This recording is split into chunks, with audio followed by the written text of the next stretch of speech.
Tim SAR gabungan telah menemukan seluruh korban yang jumlahnya mencapai 10 orang, saudara. Jenazah sudah diserahkan ke DVI Polri.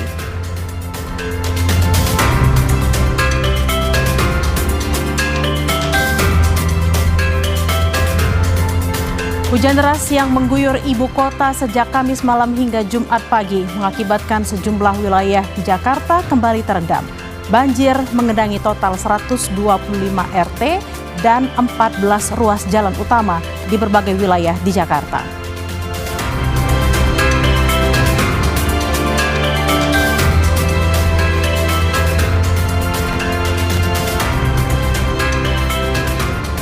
Tim SAR gabungan mengevakuasi 5 nelayan yang terdampar di Pulau Segama, Lampung Timur, Lampung akibat perahu yang dinaiki bocor saat melaut.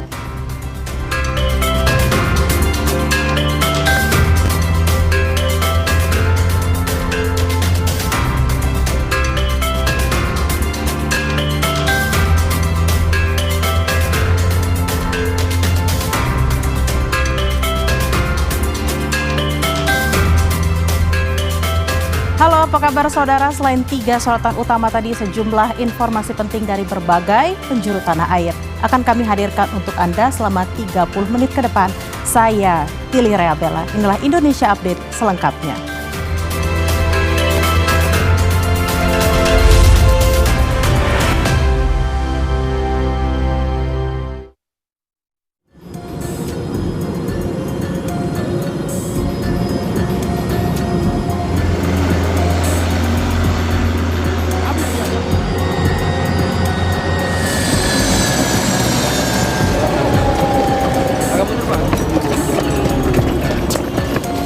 Diturunin Pak, parikannya dilepas aja itu.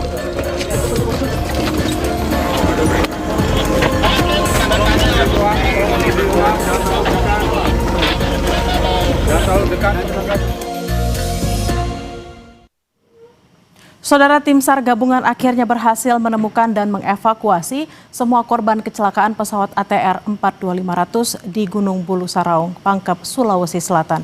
Tim SAR mengakui sulitnya evakuasi kedua jenazah terakhir karena medan yang sulit dan cuaca buruk. Alhamdulillah korban ditemukan. Paket 10. Ya, Sudah ditemukan. paket 10 sudah ditemukan. Dan saat ini sementara proses evakuasi. Terima kasih. Kasih Ops Basarnas Makassar Andi Sultan ini tak kuasa menahan tangis haru saat tim SAR gabungan berhasil menemukan korban kecelakaan pesawat ATR 42500. Tim SAR gabungan juga mengapresiasi seluruh tim yang sudah bekerja sama dengan baik hingga akhirnya berhasil menemukan seluruh jenazah korban pesawat ATR 42500. Tim SAR mengakui sulitnya evakuasi kedua jenazah itu karena medan yang sulit. Posisi paket ke-9 dan paket ke-10 membutuhkan jarak yang dan waktu yang sangat lama. Untuk informasi dari rekan-rekan tim yang ada di bawah, untuk paket 9 ke 10 kurang lebih berjarak 250 meter sampai dengan 300 meter, sehingga kami membutuhkan tali yang sangat panjang, baik itu sistem estafet ataupun nantinya untuk proses evakuasinya tidak mengalami kendala. Karena saat ini kebutuhan alat kami sementara menuju ke lokasi. Dan informasi terakhir, untuk tali yang akan dibutuhkan lagi sudah mendekati titik evakuasi. Saat ini sejumlah pesawat sudah diterjunkan untuk membawa kantong jenazah yang sudah ditemukan dari lokasi kecelakaan pesawat ATR 42500. Tim SAR gabungan juga mempertimbangkan untuk mempercepat proses evakuasi mengingat cuaca di sekitar lokasi tidak menentu. Sorti kedua diambil satu pesawat Basarnas, satu kantung jenazah, dan ini sorti ketiga yang di belakang kita ini, yaitu pesawat Heli Karakal TNI Angkatan Udara membawa 2 kantong lagi. Dan saat ini ada 2 kantong jenazah yang sudah siap kita ambil. Dan kita masuk window time 2 jam maksimal, kita harus segera bisa mengevakuasi karena pertumbuhan awan setelah itu akan menebal di sekitar lokasi. Demikian. Kini korban dibawa menuju Rumah Sakit Bayangkara untuk proses identifikasi tim DVI. Keluarga juga berharap agar identitas korban segera bisa diketahui. Tim Liputan Kompas TV.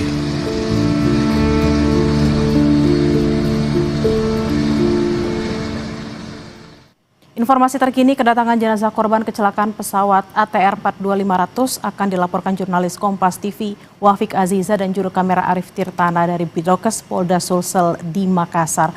Selamat siang Wafik, 7 kantong jenazah yang sudah ditemukan sudah diserahkan ke Bidokes Polda Sulsel. Apa proses selanjutnya?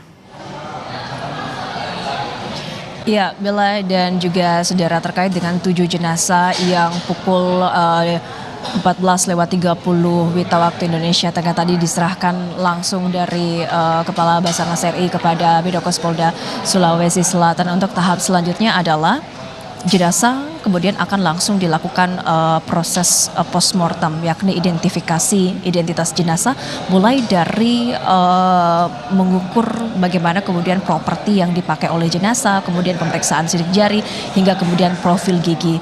Jika kemudian ada kendala terhadap identifikasi dari struktur jenazah, kemudian properti yang digunakan jenazah, kemudian jika tim DVI ini mendapat kendala dalam proses identifikasi jenazah, maka akan dilakukan proses identifikasi pengambilan sampel DNA. Kemungkinan pengambilan sampel DNA ini memakan waktu sebanyak selama 7 hari. Selain itu dari Kabidokes Kepala Bidang Bidokes Polda Sulawesi Selatan Muhammad Haris juga tadi menyatakan bahwa sejauh ini identitas jenazah yang akan diidentifikasi kemudian akan menggunakan data antemortem yang pada Senin kemarin juga sudah dikumpulkan oleh keluarga korban. Kemudian untuk pengumuman resmi terkait dengan identitas jenazah akan disampaikan lebih lanjut oleh Kabidokes Polda Sulawesi Selatan. Dan saudara, kami juga menginformasikan bahwa dalam konferensi pers yang dilakukan oleh Polda Sulsel bersama dengan Basarnas RI tadi disampaikan bahwa 1 jenazah yang datang pada Kamis malam kemarin sudah berhasil diidentifikasi, di mana hasil identifikasi dari tim DVI Bidokes Polda Sulawesi Selatan menyatakan bahwa jenazah yang tiba pada Kamis kemarin adalah Esther Aprilia, merupakan seorang pramugari dari pesawat ATR 42500. Total hari ini di 7 hari pencarian korban sudah ada 3 jenazah yang berhasil diidentifikasi, yakni Esther Aprilia, kemudian juga jenazah dari Florencia Lolita, dan juga Deden Maulana yang merupakan pegawai dari Kementerian Kelautan dan Perikanan. Kami masih akan menunggu bagaimana kemudian proses identifikasi dari 7 jenazah yang tiba pada siang tadi. Selanjutnya kita dengarkan pernyataan dari Kabasarnas RI Marsikal Madya TNI Muhammad Syafi'i berikut ini. Jadi saya sampaikan bahwa total korban yang kita evakuasi semuanya kita evakuasi dalam bentuk body pack, ada 11 body pack. Dan mudah-mudahan memang ada potongan yang kita evakuasi, mudah-mudahan itu bisa segera diketahui identitasnya.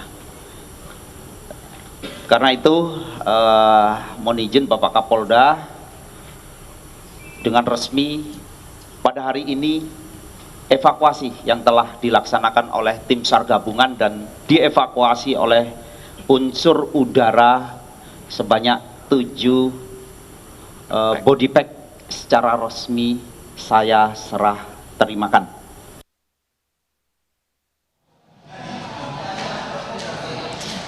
Kembali ke Anda, Bella. Wafik, lalu bagaimana dengan lanjutan proses identifikasi untuk korban-korban lainnya?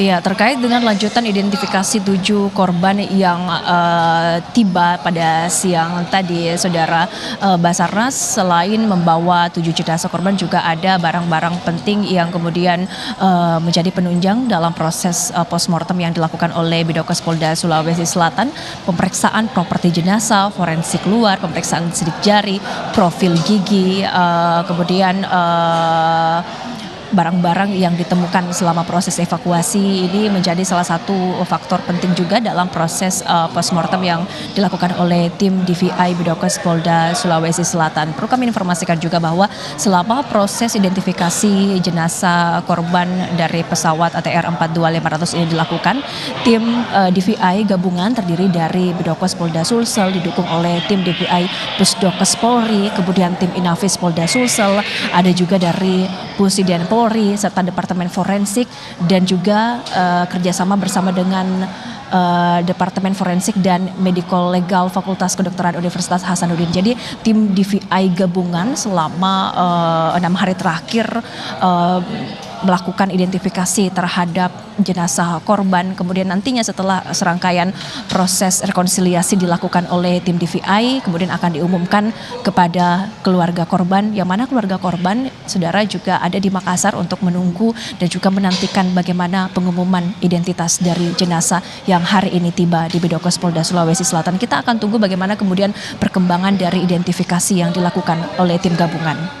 Bella. Baik, kita akan nantikan bersama seperti apa proses identifikasi, karena tadi seperti dikatakan oleh Wafik bahwa keluarga juga masih menunggu di sana untuk kejelasan dari identitas keluarga mereka. Terima kasih atas laporan Anda, jurnalis Kompas TV, Wafik Aziza dan juga Arif Tirtana dari Bidokes Polda Sulsel. Selamat bertugas kembali.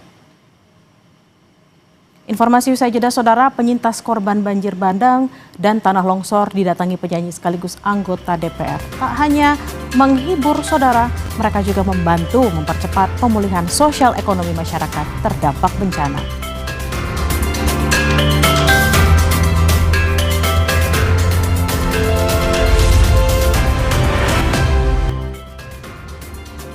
Saudara, penyintas korban banjir bandang dan tanah longsor didatangi penyanyi sekaligus anggota DPR. Tak hanya menghibur, mereka juga membantu mempercepat pemulihan sosial ekonomi masyarakat terdampak bencana.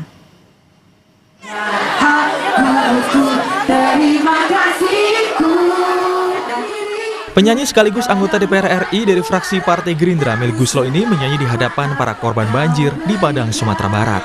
Dalam kegiatan HUT ke-7 Gecrafts ini, turut hadir pula Raffi Ahmad. Mereka sejenak melupakan duka akan tragedi bencana banjir bandang. Kegiatan ini juga diisi dengan aksi sosial, diantaranya penyerahan bantuan secara simbolis, serta bermain bersama anak-anak korban banjir, hingga peletakan batu pertama pembangunan masjid. Bahwa kita berangkat dari kebersamaan, kita bisa melakukan banyak kolaborasi. Dengan hadirnya kami di sini tentu akan ada interaksi, peluang itu akan selalu ada.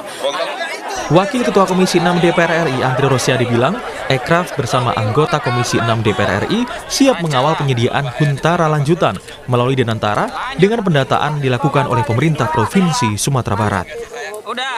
Kami siap, Gecrafts bersama kami sebagai anggota Komisi 6 berdua akan memfasilitasi untuk penyediaan huntara lagi untuk tahap 2 dari Danantara. Jadi kalau memang butuh, nanti Pak Wagub akan mendata, kalau memang butuh nanti Danantara akan bikinkan huntara lagi di Kota Padang. Kehadiran pemerintah pusat, daerah serta komunitas kreatif ini diharapkan akan melahirkan interaksi dan peluang yang berdampak langsung bagi kebangkitan UMKM dan ekonomi kreatif, terutama bagi penyintas bencana. Rio Johannes, Kompas TV Padang, Sumatera Barat.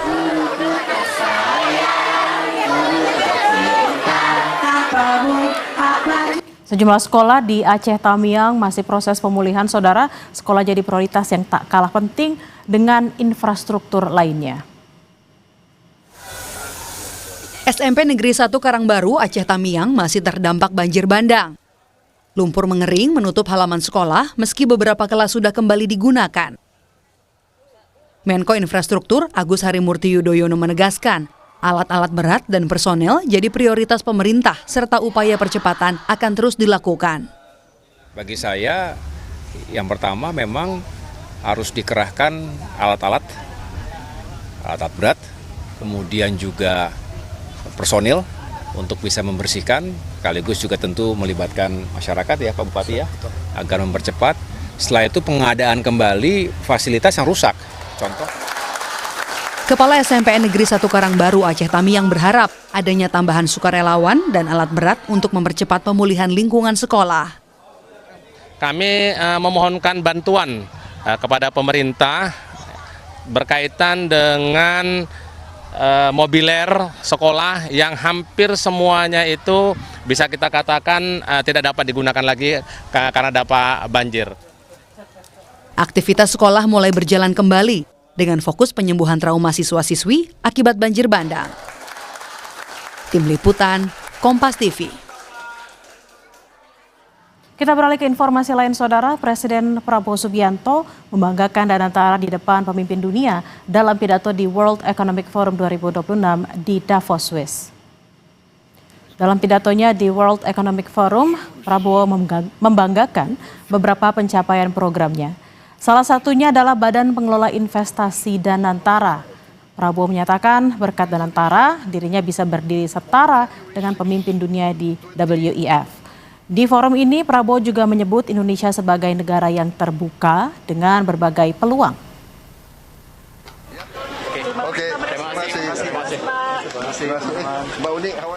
With Danantara, I can stand here in front of you as an equal partner. Indonesia is now not only a land of peace and stability. Indonesia now is more and more the land of opportunity. With Danantara, Indonesia is now able to be your partners. We will co-invest and grow with you. Saudara, Presiden Prabowo mengunjungi Indonesia Pavilion usai menyampaikan pidato kunci dalam gelaran World Economic Forum 2026 yang berlangsung di Davos, Swiss. Di Indonesia Pavilion, pemerintah Indonesia memberikan informasi tentang sejumlah program dan sektor unggulan di Indonesia. Berikut liputan jurnalis Kompas TV Cindy Permadi dari Davos, Swiss. Kunjungan ke Indonesia Pavilion menjadi penutup rangkaian agenda Presiden Prabowo Subianto di World Economic Forum 2026 di Davos, Swiss pada hari Kamis 22 Januari 2026. Di Indonesia Pavilion, Presiden Prabowo Subianto sempat berbincang, sekarang juga melihat-lihat bagaimana sih booth yang disewa oleh Indonesia di area Davos yang menjadi lokasi diselenggarakannya World Economic Forum. Di Indonesia Pavilion, pemerintah berupaya menyampaikan informasi seluas-luasnya kepada stakeholders yang datang soal peluang investasi apa yang bisa didalami oleh mereka, kemudian seperti apa sektor unggulan di Indonesia, yaitu kalau kata BKPM adalah sektor hilirisasi dan energi baru terbarukan. Nah, sebelumnya yang menjadi agenda utama Presiden Prabowo Subianto di World Economic Forum juga adalah menyampaikan pidato kunci. Kalau dari bocoran Seskap tadi Indra Wijaya ketika di London, Inggris, ini menjadi negara yang dikunjungi Presiden Prabowo sebelum ke Swiss. Presiden Prabowo Subianto akan menjelaskan konsep atau gagasan bernama Prabowonomics. Nah, tapi kalau kita dengar isi pidatonya, tampaknya ini adalah beberapa program unggulan yang sudah digodok oleh Presiden Prabowo Subianto dari sebelum ia juga dilantik sebagai kepala negara. Misalnya adalah soal program MBG yang terakhir sudah mencapai hampir 60 juta penerima manfaat. Kemudian ditargetkan pada akhir tahun bisa mencapai lebih dari 80 juta penerima manfaat. Dan kemudian ada juga cek kesehatan gratis yang ia tegaskan kalau ini bukan program populis kok, tapi ini justru adalah program yang akan bisa menghemat biaya karena deteksi dini penyakit justru akan jauh lebih irit dibandingkan dengan pengobatan jangka panjang dan ini juga akan bisa mendorong produktivitas. Kemudian ada juga janji Presiden Prabowo Subianto untuk memperbaiki sekolah karena ini juga sekaligus untuk menenangkan investor yang hadir di World Economic Forum 2026 bahwa sumber daya manusia menjadi modal dari sehatnya iklim investasi. Termasuk juga yang menarik adalah bagaimana janji Presiden Prabowo Subianto untuk menjaga supremasi hukum yang adil. Ia mengakui bahwa kepastian hukum menjadi hal yang diinginkan oleh investor maupun juga orang-orang lain yang mau bermitra atau bekerja sama dengan Indonesia. Dan juga di World Economic Forum, ia menjelaskan soal atau memperkenalkan Danantara kepada stakeholders. Dan memang karena Danantara pada tahun ini perdana berpartisipasi, yang diharapkan juga Danantara akan bisa menambah daya pikat bagi para calon investor. Setelah ini, rencananya Presiden Prabowo Subianto akan bertolak dari Swiss dan betul-betul mengakhiri agendanya di Swiss dengan berakhirnya kemarin kunjungannya di Indonesia Pavilion. Sri Permadi, Kompas TV, Swiss.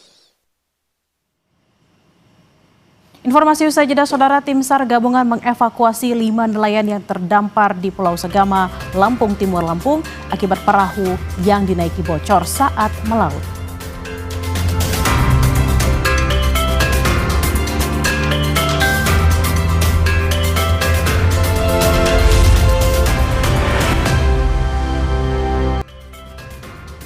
Saudara, tim SAR gabungan mengevakuasi 5 nelayan yang terdampar di Pulau Segama, Lampung Timur, Lampung.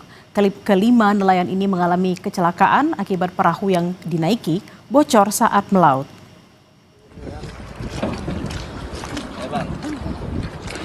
Tim SAR gabungan mengevakuasi 5 nelayan yang terdampar di Pulau Segama, Lampung Timur, Lampung. Evakuasi berlangsung cukup sulit karena cuaca buruk dan gelombang tinggi di perairan menuju pulau. Kelima korban yang ditemukan dalam kondisi selamat ini harus berenang terlebih dahulu untuk dapat dievakuasi ke kapal Basarnas.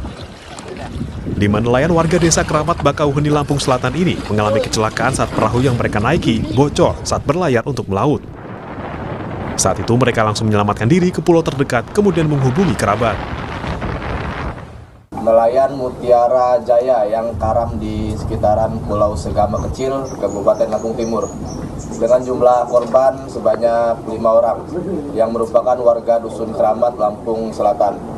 Alhamdulillah telah berhasil mengevakuasi seluruh korban dengan keadaan selamat dan selanjutnya dikembalikan ke kediaman masing-masing. Nelayan diimbau untuk selalu memperhatikan kondisi cuaca dan kesiapan kapal sebelum berangkat melaut. Roma Afria Idam, Kompas TV, Lampung. Beralih ke sorotan lain, Saudara, seorang ibu hamil yang hendak melahirkan terjebak di dalam rumahnya. Dia terpaksa dievakuasi menggunakan perahu melintasi banjir. Kami sedang membawa yang mau lahiran ya, dari Kampung Tongkol ke Kampung Tengah. Kisah ini dibagikan oleh Kepala Desa Idaman, Kecamatan Patia, Kabupaten Pandeglang, Banten. Ia bersama dengan warga membantu mengevakuasi seorang ibu hamil yang hendak melahirkan. Dengan perahu karet, sang ibu harus melewati banjir akibat luapan sungai Cilemer yang merendam rumahnya di Kampung Tongkol, Desa Idaman. Perjalanan dengan perahu karet ditempuh sejauh kurang lebih 2 km. Perahu karet yang tersedia hanya cukup untuk mengangkut 3 orang, sehingga warga yang membantu mengevakuasi harus berjalan mendorong perahu. Ini kesulitan akses jalan, yang mana jalan yang menuju Kecamatan Patia terputus oleh banjir dan jalan yang menuju Kecamatan Ticung terputus oleh banjir. Mohon kami di sini diadakan gedung pustu untuk kebutuhan warga kami di Desa Idaman, Kecamatan Patia, Kabupaten Pandeglang. Bidan Juju ya. Akses yang putus akibat banjir membuat evakuasi terpaksa dilakukan secara manual dengan perahu karet. Warga berharap pemerintah daerah maupun pusat bisa segera membantu warga yang terdampak banjir. Yuda Dwi Taruna, Kompas TV, Pandeglang, Banten. Yang juga jadi sorotan, Saudara, hujan deras yang mengguyur ibu kota mengakibatkan sejumlah wilayah di Jakarta kembali terendam banjir. Badan Penanggulangan Bencana Daerah atau BPBD DKI Jakarta melaporkan banjir mengendangi total 125 RT dan 14 ruas jalan utama di berbagai wilayah di Jakarta. Banjir sempat menggenang 132 RT dan kemudian surut secara berangsur pada Kamis malam dan Jumat dini hari tinggal 106 RT yang masih terendam banjir.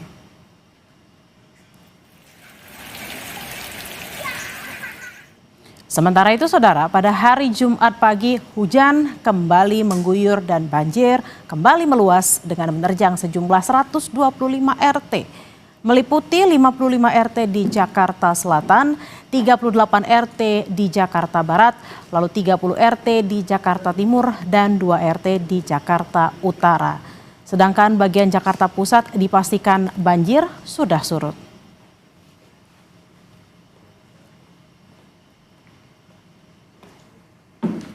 Informasi tadi sekaligus menutup perjumpaan kita di Indonesia Update. Sesaat lagi program Borgol akan hadir untuk Anda. Saya Tili Rea Bella pamit undur diri. Sampai jumpa.